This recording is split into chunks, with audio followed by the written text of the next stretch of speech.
US states that are impossible to invade. We've seen videos before on America being impossible to invade. We've never seen like the states individually. So curious to see what we got with this and see how each state will handle an invasion. Before we do get into this, appreciate if you guys can hit that subscribe button. Let's see what we got, man. As a nation, the United States stands resolute. Right. Even if all of the country's enemies raised their forces and struck simultaneously, the vast resources, formidable military, and resilient spirit of the nation would undoubtedly prevail.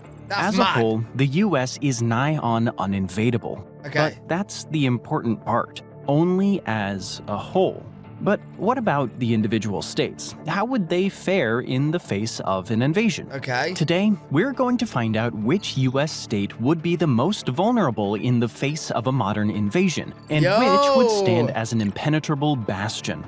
Yo, this is how crazy the America is, bro. I bet they will stand a good chance as well. We are like America, you can't invade America. So let's break it down to the states. Yo, you guys gonna have to let me know which states you're from and if you agree or disagree.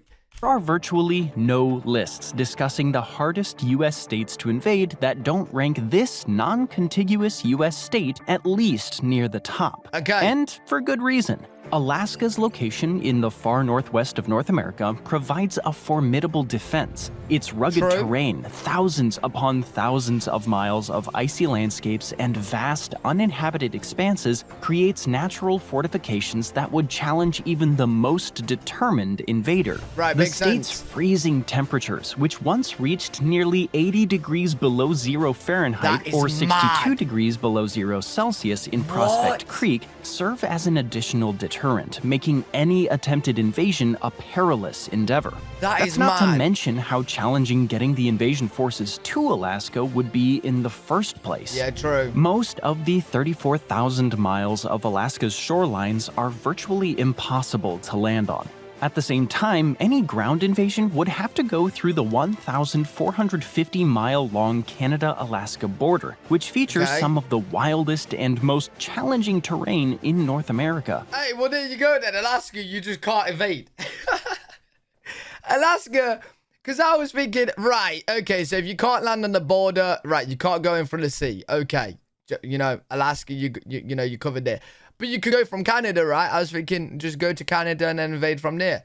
But obviously, you can't either. So, yeah, there's just no way, bro. Simply put, invading Alaska would be a logistical nightmare. Wow. But for argument's sake, let's say the invading force does get through the rugged terrain and icy weather somehow. Okay. What will wait for them on the other side is a rather robust military presence.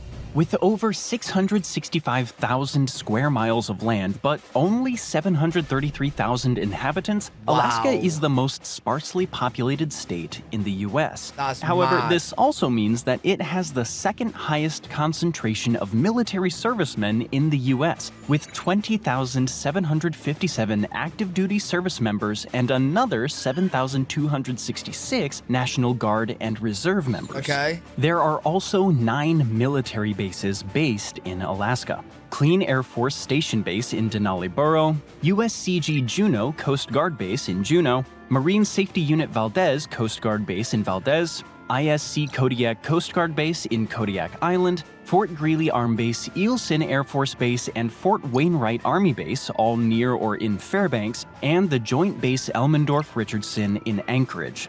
Right. At Fort Greely, the Army houses the ground-based Mid-Course Defense Anti-Ballistic Missile System, making Alaska one of only 2 U.S. states to possess such a crucial defense capability. Oh, really? This major component of the U.S. missile defense strategy enhances Alaska's own defenses, which are already formidable.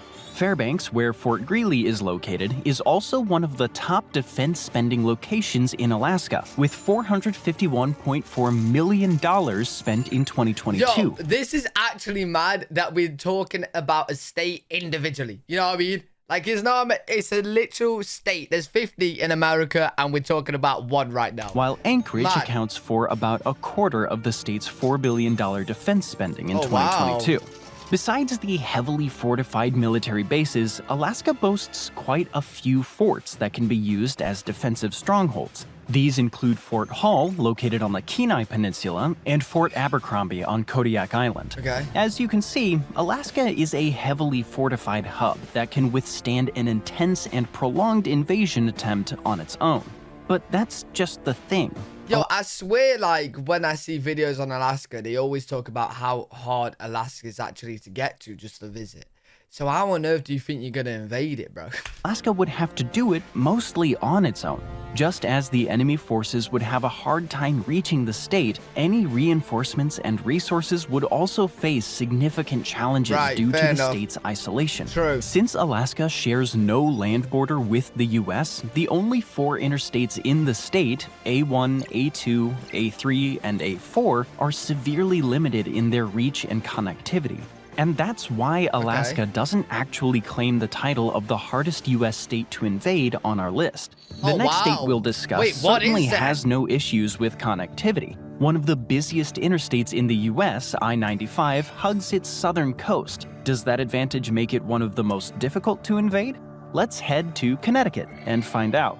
In addition to I-95, Connecticut is... Well, I don't know about this one. I feel like if somebody wanted to invade Connecticut, they could just go through the sea like this, like, you know, and then we're there. By 5 more interstates, I-84, I-91, I-291, I-384, and I-691. Connecticut's strategic location in the Northeast Corridor also provides it with access to major urban centers like New York City and Boston, further enhancing its logistical advantages. Unfortunately, that's about it for Connecticut. The 48th smallest U.S. state has only 4 major military installations, with only 2 of them being traditional military bases, the Marine Safety Center Marine Base and the Naval Submarine Base New London in Groton. The remaining 2, the Coast Guard Academy in New London and the Research and Development Center Coast Guard in Groton, do contribute to Connecticut's defense, but focus more on training and research rather than active military operations. And in fact, the U.S. Army, Navy, and Marine Corps all have precisely 0 bases in the state of Connecticut. Oh, they're Nature screwed then. is also not much of a help when it comes to defending the state of Connecticut. They're screwed. Sure, there are some natural barriers like the Connecticut River, which cuts through the center of the state, and the Bear Mountain, which is some 2,300 feet in elevation. Yo, I love how, like, I'm here saying they're screwed, but realistically, they wouldn't. We're just basing it on if it was invaded independently.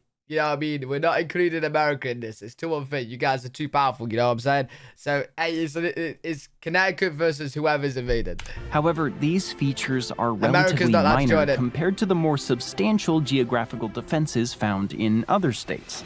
Connecticut is also the 4th most densely populated state in the US, which makes any defense logistic planning a lot more complicated.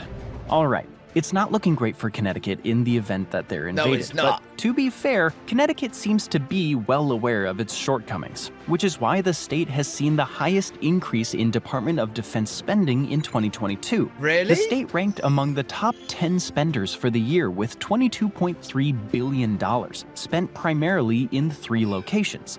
Wait.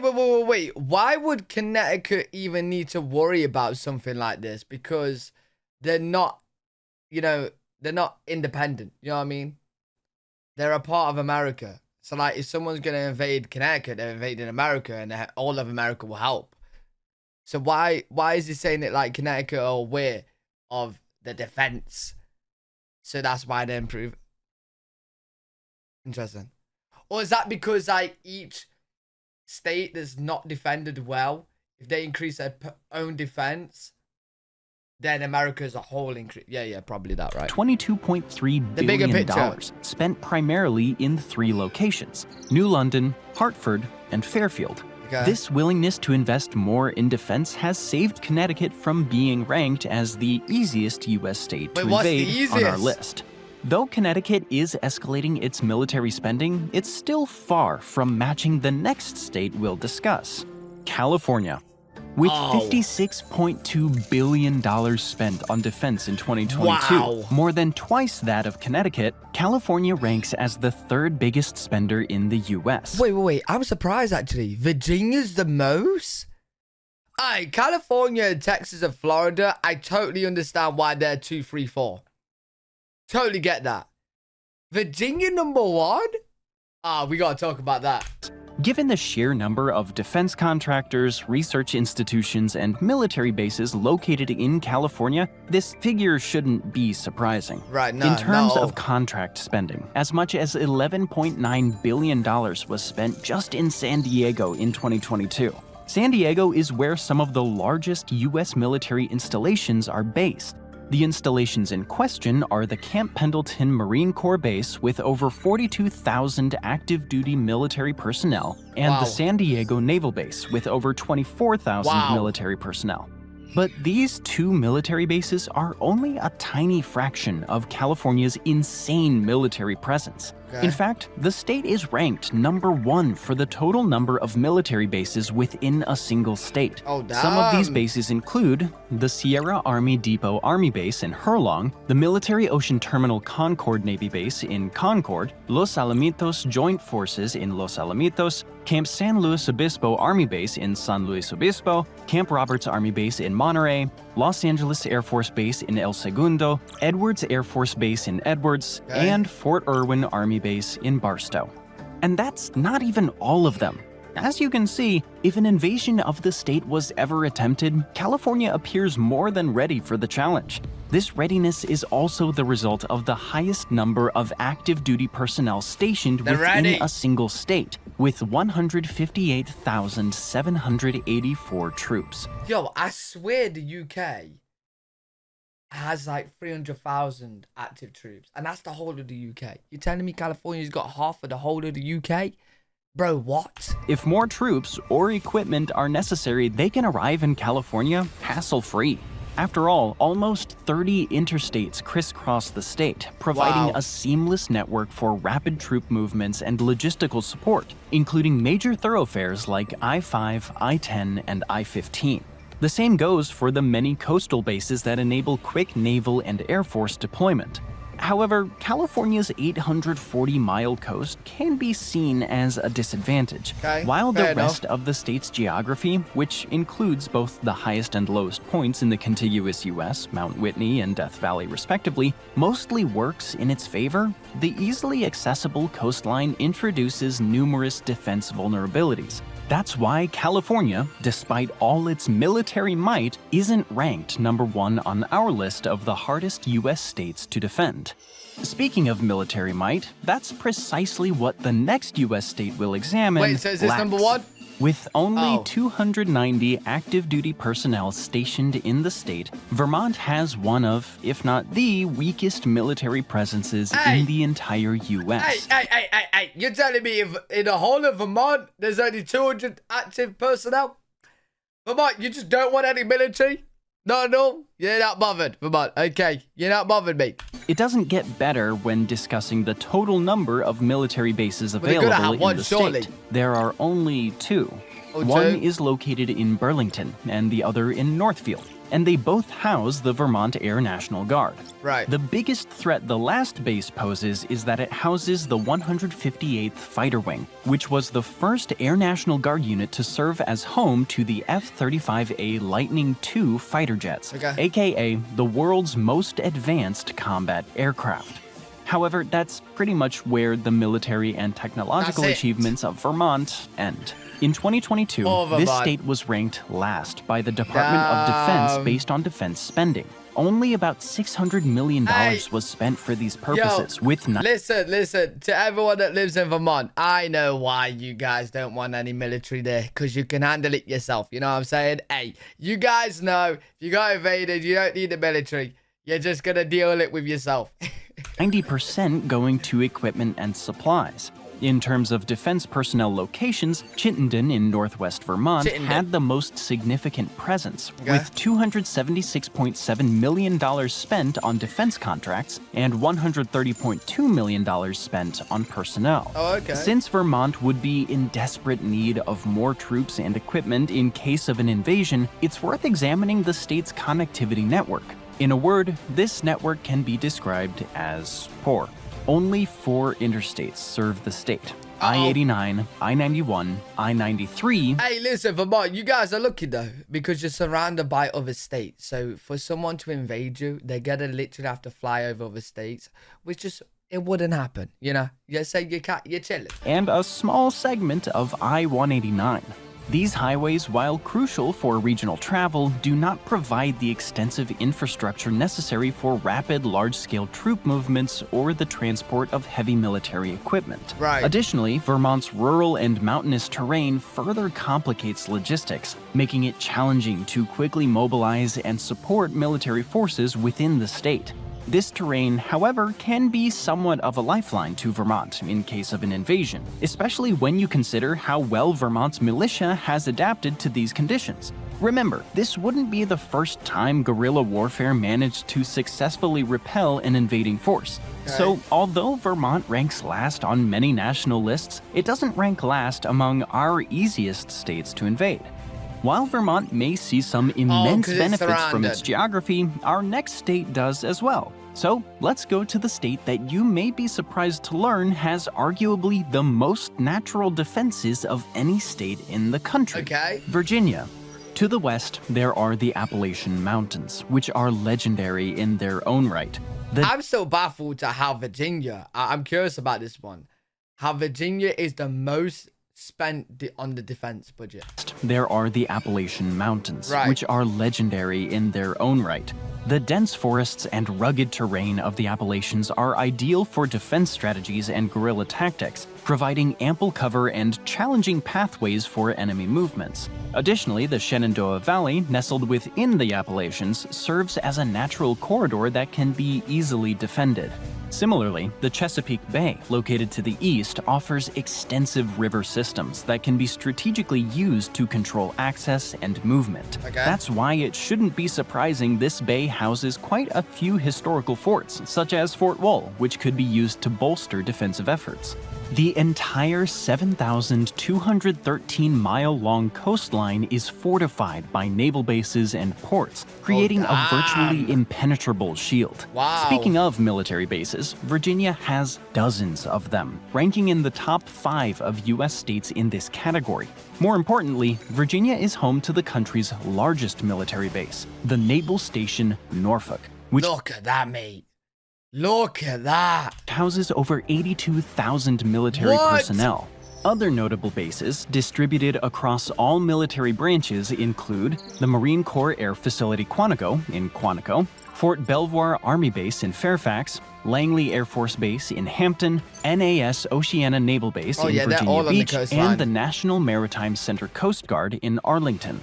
Besides an impressive number of military bases, Virginia also boasts a significant number of active duty troops, 125,162 to be precise. According to these 2022 estimates, Virginia is second only to California. However, when it comes to military spending in 2022, Virginia comes on top. Number one. But Virginia doesn't just trump California in military spending, it trumps all the U.S. states.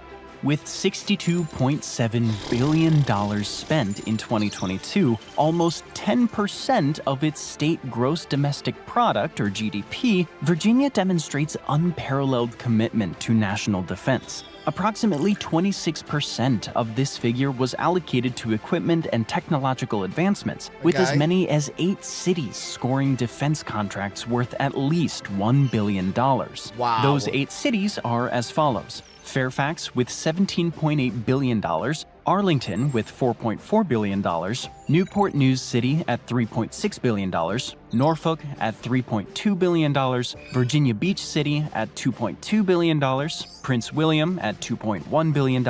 Hey, listen, Virginia, you know why you're spending all these billions, right? Listen, you can set up my house as a military base. You know what I'm saying? Just give me $1 billion. And we can make it work, bro. Alexandria City at $1.7 billion, and Loudoun with $1.2 billion. Of course, all these figures are warranted, given that the headquarters of the very epicenter of the U.S. military strategy and operations, the Pentagon, is located in Arlington County. Oh, Though really? there are a few reasons for this, Virginia's strategic location is chief among them. You see, Virginia is located within easy reach of important military defense hubs, thanks to major transportation networks. As many as 16 interstate routes crisscross the state, facilitating rapid movement of troops and equipment. These routes include I-64, I-66, and I-95, which connect Virginia with key military installations and supply routes across the eastern seaboard and beyond. As impressive as Virginia is, it lacks the sheer resilience and tradition of disaster preparedness that our #1 choice has. But before we reveal the hardest US state to invade, let's spend some more time on the opposite end of the spectrum. Hey, I would be very, very, very surprised if we ain't going to be talking about Texas in this one. We got it right, surely. Among the states that, while vital in other respects, simply don't offer the same level of defense against potential invasion. Delaware might be known as a financial services hub, but it certainly doesn't match up when it comes to defensive capabilities. Delaware. In the entire 2,500 square miles of Delaware, there's only one major military base, the Dover Air Force Base in Dover. This means there are no Army, Navy, Marine Corps, or Coast Guard bases in the state. Approximately 3,339 military personnel are assigned to this base, which is 96.6% of all active duty soldiers in the state, according to 2022 estimates. Delaware doesn't excel in technological capabilities either.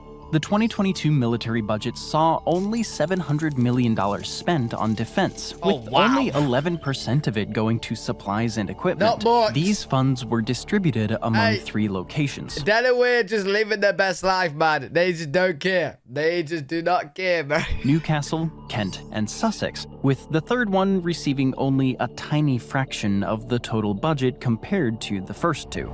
But the lack of technological capabilities isn't the only aspect that makes Delaware vulnerable. A lack of significant natural barriers, flat terrain, and high population density also contribute to that vulnerability. With this in mind, it shouldn't be surprising that this second smallest state in the US could be invaded relatively easily. Yeah, you know what? You know how he had Virginia on the list as like the worst one, like the easiest one to be invaded? From what I've seen, I think Delaware by far is the easiest to be invaded. Like if someone was going to invade a state, you could choose any state. Delaware seems the best. You could just go from the sea, it's on the coast, you know, get to it from the coast, and there's not much there to deal with. You can pretty much invade it easily. The only saving grace for Delaware is its proximity to major metropolitan areas, which could potentially facilitate a rapid response or intervention from nearby states, potentially via one of the 3 interstates in the state, I-95, I-295, and I-495.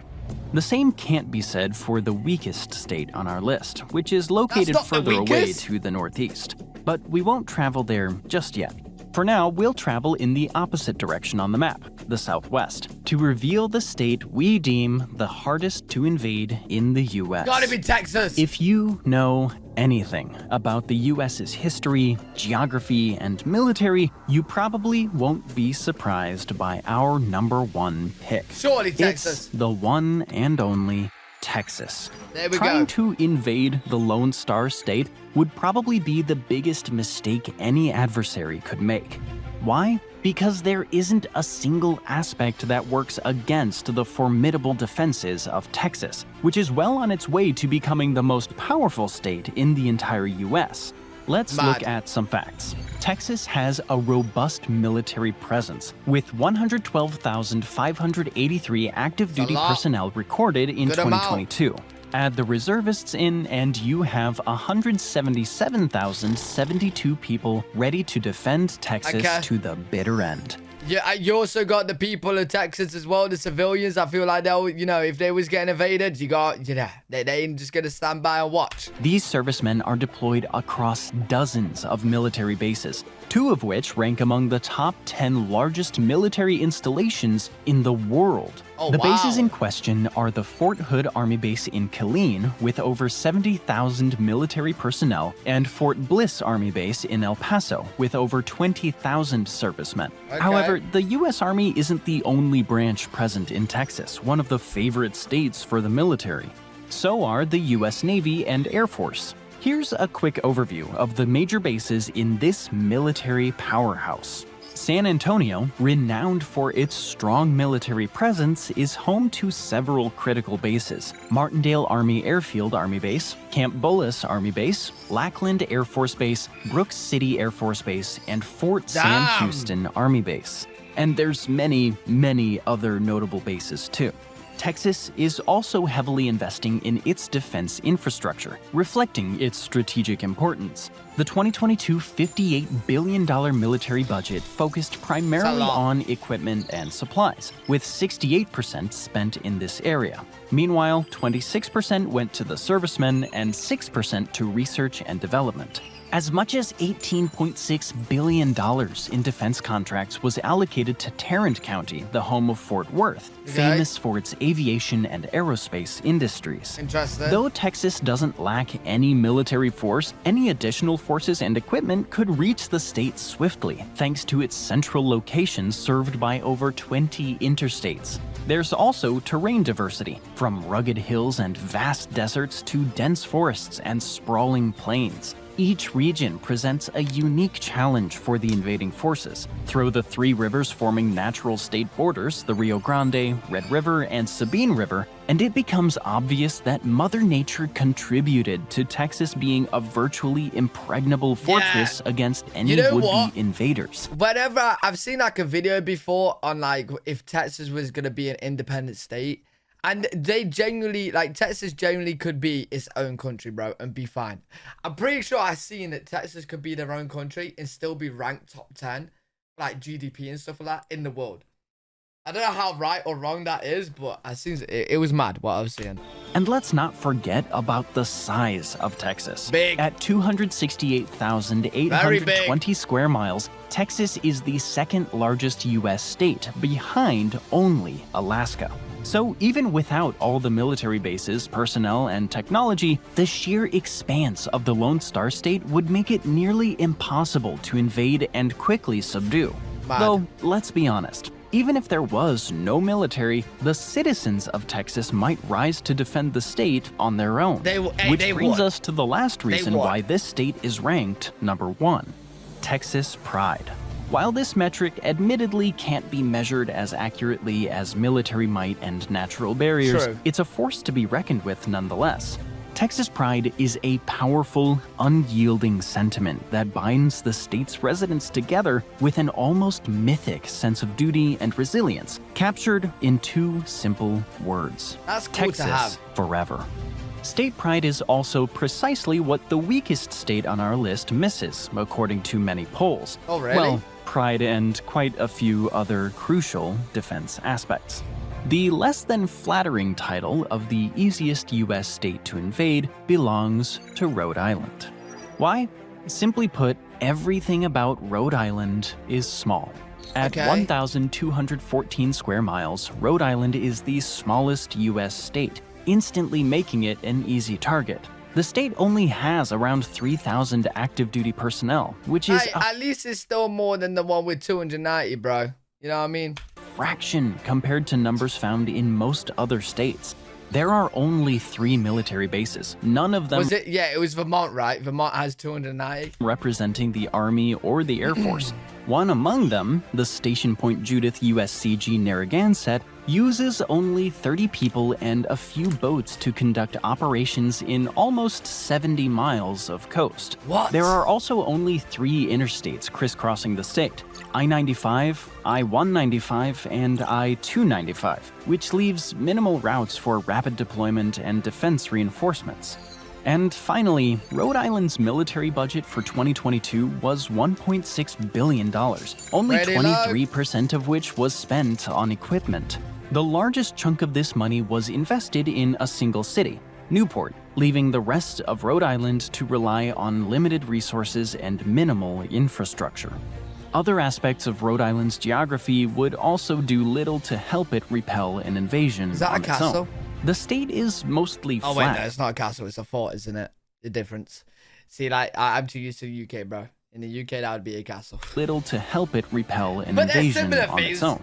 The Fort state Castle. is mostly flat, with Jeremoth Hill at only 812 feet above sea level serving as its highest natural point. Okay. Also, virtually the entire Rhode Island can be quickly reached from the water's edge, allowing a would-be invader to easily approach from multiple directions. In approximately 45 minutes, an invading force could traverse the state's entire perimeter, overwhelming its spare defenses and swiftly establishing control. There are few, if any, natural barriers to slow them down. Luckily, Rhode this is Island. all theoretical, and our Unlucky. ocean state likely won't have to deal with any similar scenarios. But what do you think are the easiest and hardest US states to invade? Right, listen, if you could just teleport to a state, you're obviously going to teleport to Vermont because there's only 200 military personnel, right? The easiest one is probably Rhode Island, right? Going from the coast. If you couldn't teleport. Okay? Let's be honest, you ain't going to be able to invade any of them because you invade one, America's just going to step in. You ain't even going to be able to do it. So, you know. But interesting video anyway. Enjoyed that. Let me know which state is yours and let me know if you agree or disagree with what he said in the video. Hopefully you guys enjoyed this. If you did, make sure you leave a thumbs up, subscribe for more content. I'm live every single day on twitch.tv/L3WG if you guys want to check me out over there. I'll see you all in the next one. Peace.